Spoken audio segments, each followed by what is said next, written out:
It is midnight, 40,000 years ago, and you are crawling into a cave behind a man wearing an entire deer head. There are no lights, no exits, no phone signal. The tunnel is so tight that the person ahead of you is basically wearing your face as a backpack. Then the passage opens. Dozens of people surround a fire. Bodies jump, feet pound the dirt. Somebody hits a hollow log. Somebody else strikes a rock that rings like metal. Then the crowd parts. A prehistoric musician walks in holding a flute carved from the wing bone of a giant bird.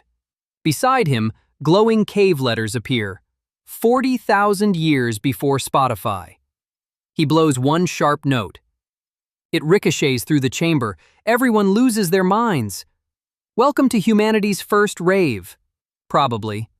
Dance floors do not fossilize, so nobody can prove that Paleolithic humans held wild, all-night parties. But archaeologists have found something almost as strange. Long before cities, writing, or farming, humans made musical instruments, gathered deep inside caves, held enormous feasts, and eventually brewed alcohol. Civilization did not invent the party. There is a decent chance the party helped build civilization. In 2009, archaeologist Nicholas Kennard and his team reported some of the oldest known flutes from caves in southern Germany. They are more than 40,000 years old. Some were carved from bird bones. One was made from mammoth ivory. Bird bone is already hollow. Mammoth ivory is not. To make an ivory flute, somebody had to split a curved tusk, hollow out both halves, carve finger holes, fit the pieces together, and seal them. That is a ridiculous amount of work for an object that cannot stab dinner. These people lived through freezing winters, food shortages, injuries, and predators large enough to treat humans as suspiciously hairless snacks, yet someone still spent days building a flute. Picture the first rehearsal. One hunter is sharpening a spear, another is repairing clothing. Then the flute player arrives and says, "I have contributed a solo." Music was not invented after survival became comfortable. Music appeared while survival was still trying to bite everyone. And that bird bone flute was probably only the part that survived. Wooden instruments rotted. Animal skin drums disappeared. Clapping, chanting, thigh slapping, and terrible singing left no fossils at all. The Stone Age may have been much louder than it looks in museums. Now put that music inside a cave. A modern club needs speakers, moving lights, acoustic panels, and a smoke machine. A prehistoric cave already had echoes, firelight, stone walls, and dangerous amounts of actual smoke. In 2008, acoustic researcher Igor Reznikov published a study arguing that some Paleolithic paintings sit near places with unusual echoes or resonance. The evidence is debated, but the effect itself is easy to imagine. A torch suddenly goes out. The cave becomes black. Someone strikes a stone. The sound bounces from wall to wall, and the painted animals begin to move. A bison stretches across the rock. Horses flicker in and out of the firelight. Lions seem to run when the flames shake. Some painted animals even have extra legs, which may have helped suggest motion under shifting light. Then a voice growls from somewhere behind the wall. You know it is probably another human. Probably. For a brain built to fear darkness, the whole cave would feel alive. The first immersive multimedia show did not require a headset. It required fire, pigment, echoes, and one extremely committed performer hiding behind a rock. No lasers, no electricity, still somehow a better atmosphere than many office parties. But a rave needs percussion. One prehistoric musician raises a stone and smashes it against another. Crack! He hits it again. Crack, crack, crack! The camera cuts on the beat to a modern drummer under stadium lights, hammering a drum kit while 50,000 people scream. Then it cuts back to the cave. Same face, less equipment. Prehistoric people could stamp, clap, strike resonant rocks, pound hollow logs, shake rattles, and stretch animal skin across wooden frames.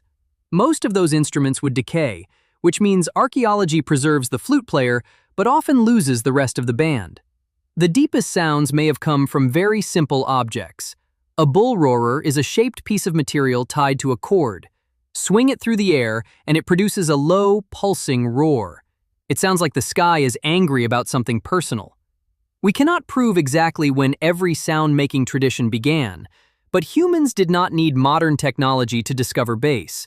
They only needed a hollow object, a strong arm, and one person willing to hit things until everybody else joined in. Then, thousands of years later, somebody brings drinks. At Rockfit Cave in what is now Israel, Li Lu and colleagues found stone mortars containing evidence interpreted as serial fermentation. The site is about 13,000 years old and was used by Natufian hunter-gatherers, including for burials and ritual feasting. Now picture the bar. A prehistoric server scoops pale, bubbling grain mush from a stone mortar. He pours it into a heavy rock bowl and carries it through the crowd like a festival drink. One guest stares into the chunky liquid. The liquid stares back.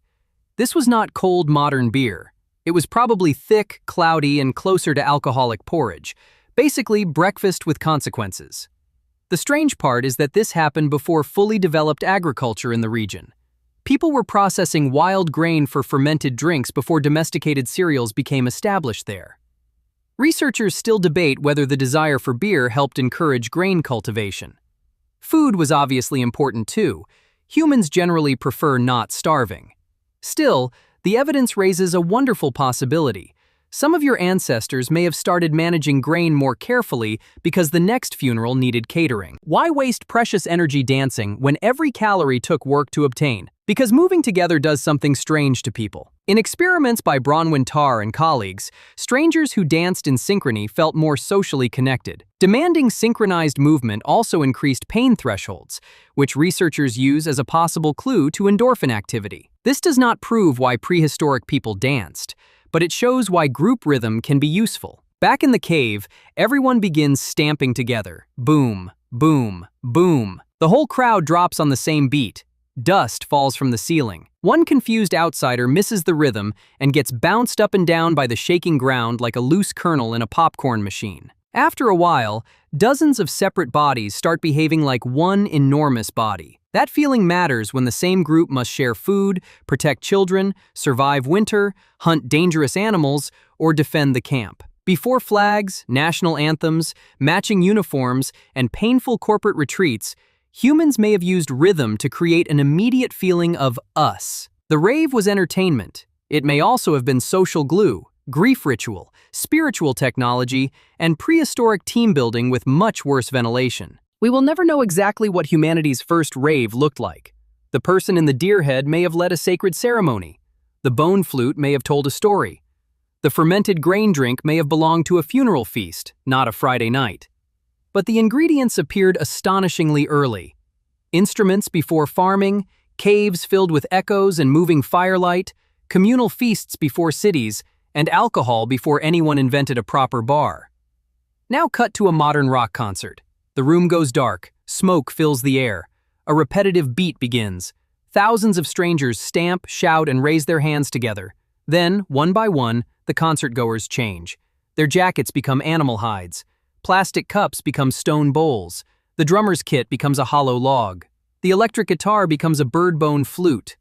Stadium walls close into rough cave rock. The modern audience has turned back into prehistoric humans, but nobody stops dancing. That is the joke. We improved the speakers. We cleaned up the drinks. We made the exits easier to find. But underneath the lasers, wristbands, and overpriced festival water, your brain is still doing something ancient. Enter the darkness. Follow the beat, move with the group, prove you belong. 40,000 years after the first flute solo, the rave never really ended.